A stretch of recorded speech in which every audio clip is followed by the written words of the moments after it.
Imagine, tu te réveilles demain matin, tu mets de l'essence et le prix t'arrache les yeux. Pas parce qu'il y a une pénurie dans ton pays, pas parce que ta raffinerie a brûlé, mais parce qu'un homme à des milliers de kilomètres a posté un tweet, un seul tweet. Et ce tweet vient de remodeler l'économie mondiale entière. Ce n'est pas de la science-fiction, c'est exactement ce qui est en train de se passer.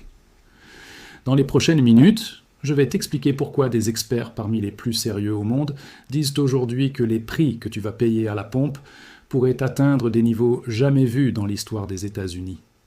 Et ce que ça signifie pour toi, pour ta famille, pour ton quotidien. Reste avec moi, parce que ce que tu vas entendre va tout changer dans ta façon de comprendre ce qui se passe en ce moment sur la planète. Tout a commencé avec un post de Trump, pas une déclaration officielle, pas un discours présidentiel, un post. Voici ce qu'il écrit mot pour mot à tous les pays qui ne peuvent plus s'approvisionner en carburant à cause du détroit d'Ormuz. Il dit « Achetez chez nous, on a largement de quoi. Et si vous voulez vraiment votre pétrole, allez le chercher vous-même dans le détroit. Prenez votre courage à deux mains. Les États-Unis ne seront plus là pour vous protéger, exactement comme vous n'avez pas été là pour nous. » Voilà, c'est dit. Froidement, publiquement, sans filtre. Et là, les analystes pétroliers les plus sérieux de la planète se regardent en disant la même chose. On vient d'assister à la mort de la doctrine Carter. Et si tu ne sais pas ce que c'est, accroche-toi, parce que c'est là que tout devient vertigineux. Depuis des décennies, les États-Unis jouaient un rôle unique dans le monde. Ils étaient le gendarme du golfe Persique. Ils garantissaient la sécurité des routes maritimes, protégèrent les exportations de pétrole, maintenaient un équilibre fragile mais fonctionnel dans l'une des zones les plus explosives du globe. C'était ça, la doctrine Carter, une promesse implicite. Le pétrole du Golfe circule librement, et nous, les Américains, on en est le garant ultime. Ce poste vient d'effacer cette promesse d'un seul coup, sans négociation, sans transition, sans plan B. Et maintenant, le monde entier se retrouve face à une question terrifiante. Qui protège le détroit d'Ormuz ? Parce que le détroit d'Ormuz, c'est le point de passage le plus stratégique de la planète en matière d'énergie. Chaque jour avant la guerre, entre 100 et 120 navires le traversaient.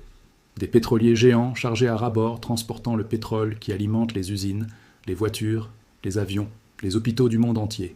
Ferme ce détroit et tu étrangles littéralement l'économie mondiale. Et là, on n'est plus dans le scénario hypothétique. L'Iran est en train de légiférer pour imposer sa souveraineté sur ce détroit. Le Parlement iranien prépare une loi qui prévoit d'instaurer un système de péage qui interdit le passage aux navires américains et israéliens, qui bannit toute nation ayant imposé des sanctions unilatérales contre Téhéran et qui confie à Oman le soin de construire le cadre juridique de tout ça. Tu réalises ce que ça veut dire ? L'Iran est officiellement en train de prendre le contrôle du robinet énergétique de la planète. Maintenant, parlons chiffres, parce que les chiffres ancrent les choses dans la réalité. Le pétrole brut, Brent, flirte avec les 117 $ le baril au moment où on enregistre cette analyse. La moyenne nationale du prix de l'essence aux États-Unis vient de franchir officiellement les 4 $ le gallon. C'est un seuil symbolique et psychologique majeur pour les Américains. Et les experts que tu vas entendre dans cette vidéo ne disent pas que ça va se stabiliser. Ils disent que ça va monter encore. Mais voilà ce qui est fascinant et glaçant à la fois. L'impact réel de la fermeture du détroit ne s'est pas encore fait sentir partout dans le monde. Et pour comprendre pourquoi, tu dois visualiser quelque chose qu'on appelle la poche d'air. Imagine un pétrolier géant. Il quitte le golfe Persique chargé jusqu'à la gueule. Il lui faut 1 mois, parfois 1 mois et demi, pour atteindre sa destination finale. Maintenant, imagine que le détroit se ferme aujourd'hui. Tu ne vas pas ressentir la pénurie immédiatement. Tu vas la ressentir dans 1 mois, quand le dernier pétrolier parti, avant la fermeture, arrivera à quai et que, derrière lui, il n'y aura plus rien, que du vide, que de l'air. C'est ça, la poche d'air. Elle est en train de se déplacer sur la carte du monde comme une vague invisible mais dévastatrice.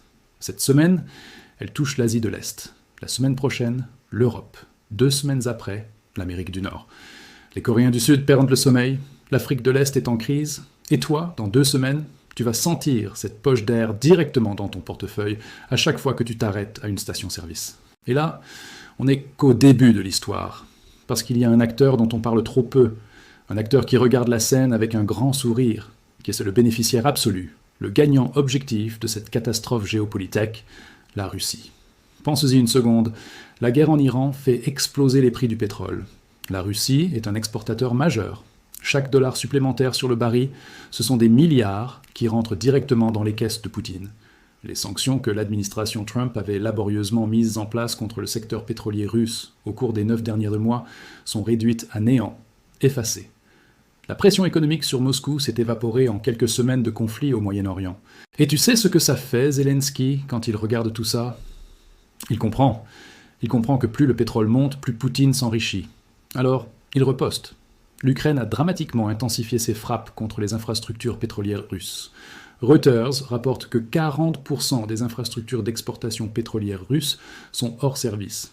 C'est la perturbation la plus massive de l'histoire moderne des exportations russes de pétrole. Alors tu as ce cercle vicieux absolument vertigineux. Les prix montent, l'Ukraine frappe les exportations russes, ça fait encore monter les prix, ça génère encore plus de pression géopolitique, et ainsi de suite en une spirale sans fin visible. Mais revenons à ce tweet de Trump et à cette phrase qui résonne comme une épitaphe. Allez chercher votre propre pétrole. Il dit aux Européens, aux Japonais, aux Coréens, aux Britanniques, débrouillez-vous, achetez chez nous si vous voulez. On a du pétrole, mais le reste, c'est votre problème. Est-ce que c'est aussi simple que ça ? Est-ce que les États-Unis peuvent vraiment devenir le fournisseur du monde entier ? La réponse est brutale. Non, absolument pas. Et voici pourquoi. Les États-Unis exportent bien du diesel et des carburants raffinés, mais une bonne partie de ces flux va vers l'Amérique latine, dont le Mexique est le premier bénéficiaire.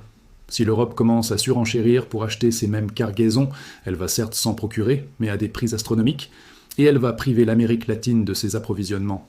Des pays déjà fragilisés vont se retrouver dans une situation catastrophique. Et ça ne s'arrête pas là. Il y a un risque que certains analystes évoquent à voix basse.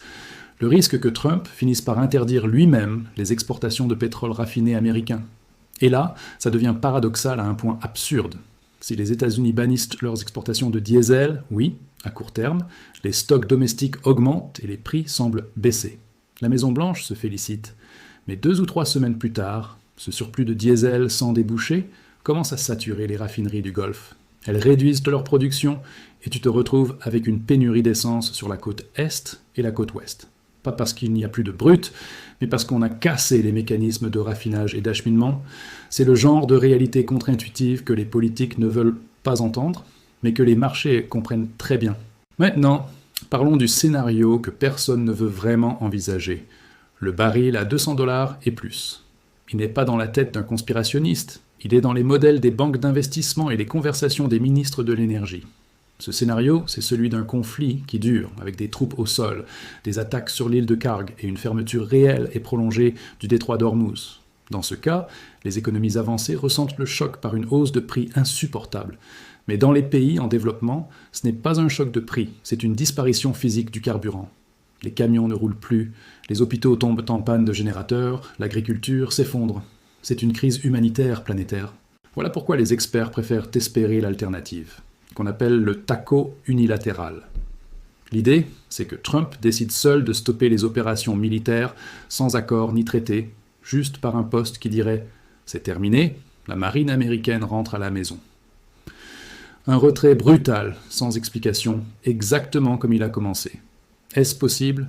Oui, parce que Trump n'est pas lié par les précédents ni par ses alliés. Il agit, il réagit, et il semble s'ennuyer de cette guerre qu'il n'avait pas prévu d'emmener aussi loin. La pression économique et les prix de l'essence pourraient suffire à déclencher ce tweet salvateur ou catastrophique. Mais même dans ce scénario, même si la guerre s'arrête demain, les dégâts sont faits. On ne revient pas à la situation d'avant.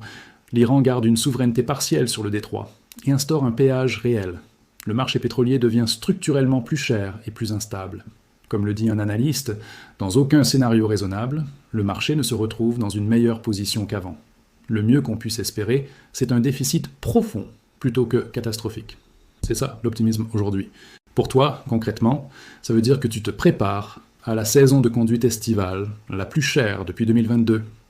Si le conflit continue après avril, les prix records à la pompe ne sont plus une possibilité, mais une quasi-certitude. Tout ce qui se déplace par camion ou par avion coûtera plus cher. Tout ce que tu achètes au supermarché coûtera plus cher. Pas par cupidité locale, mais parce qu'un tweet a été posté à des milliers de kilomètres et que la mécanique est désormais impossible à arrêter net. Alors, où en sommes-nous ? Tu as 2 scénarios. Premier scénario, la guerre continue, $200 le baril, récession mondiale et crise humanitaire. Deuxième scénario, le TACO unilatéral, Trump sort, les prix restent structurellement élevés, et l'Iran contrôle le point le plus stratégique du globe. Dans les deux cas, rien ne revient à la normale. Le monde d'après ne ressemble pas au monde d'avant. Ce que tu viens d'entendre n'est pas une théorie du complot, c'est l'analyse froide et factuelle d'économistes spécialisés. Si cette vidéo t'a ouvert les yeux, partage-la avec quelqu'un qui a besoin de comprendre pourquoi les prix montent. Laisse un commentaire. Penses-tu qu'on va vers le taco unilatéral ou vers quelque chose de plus sombre ? Clique sur « J'aime » si tu veux qu'on continue à creuser ces sujets et abonne-toi. La poche d'air arrive. La question est, est-ce que tu es prêt ?